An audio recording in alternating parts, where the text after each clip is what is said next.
In this video, we'll be studying about control flow statements. In C program, it contains a set of statements which are executed one after the next. This is called a sequential order. It is possible for us to change the order of this execution, and for that we can use branching statements. These are also called as decision-making statements or control flow statements. For example, once a branching statement is executed, it can jump to some other location. It need not be going one after the next. There are different types of control statements and we will see them one by one. The first one is a simple if. So here, if followed by a condition is checked, and if this condition is true, then these set of statements are executed. If the condition is false, then these statements are skipped and the execution will jump to statement X. Even if the statements are true or false, the execution will go to statement X. If there are multiple statements under if, then they have to be kept inside a pair of braces. Let's see the example of a simple F. We have to check if a citizen is eligible for voting. So we are declaring a variable called age. The user is prompted to enter the age and it is scanned to the variable called age. Then we are checking the condition if age is greater than 18. So if it is true, then we will print that it is eligible for voting. If it is false, then nothing will be printed.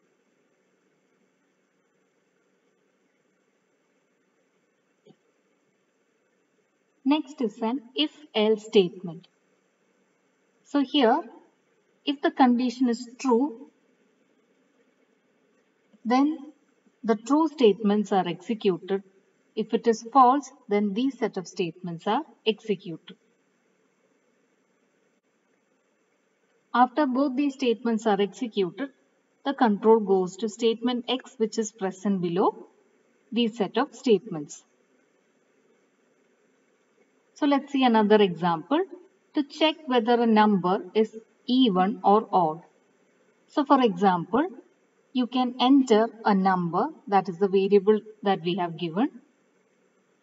We are going to scan that number and we are going to check if that number is divisible by 2.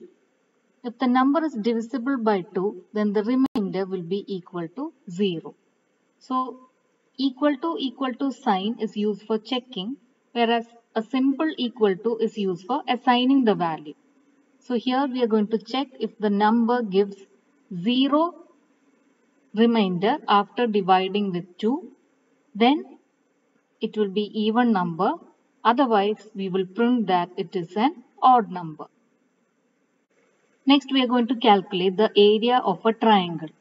So in order to calculate the area of the triangle, it has to satisfy the triangle inequality theorem, which means that the sum of two sides must be greater than the third side. So let us assume that the three sides are ABC.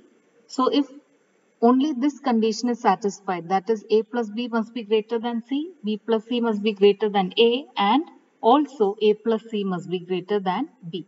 Then only we need to calculate the area which is given by this, that is square root of S into S minus A into S minus B into S minus C, and we have to calculate S is equal to, S is the semi-perimeter, and it is given by A plus B plus C divided by 2. So apart from stdio.h, we have to include another function called as math.h.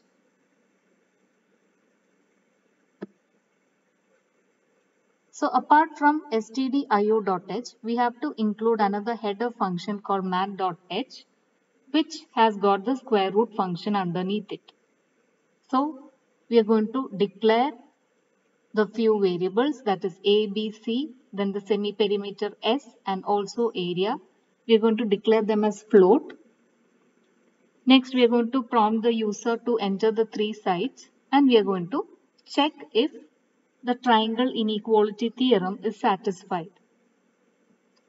So here we are going to give the logical AND condition, which means that only if all the three conditions are satisfied, then it will execute the if statement.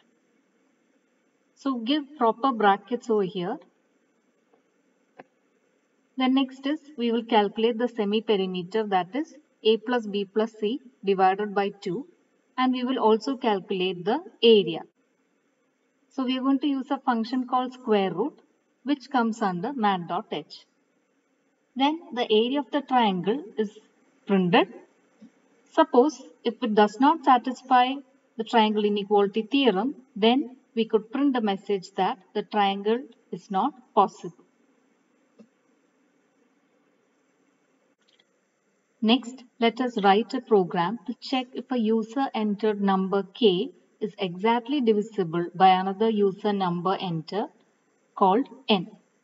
So here, let us take an example. If k is equal to 7 and n is equal to 3, it means that it is not exactly divisible.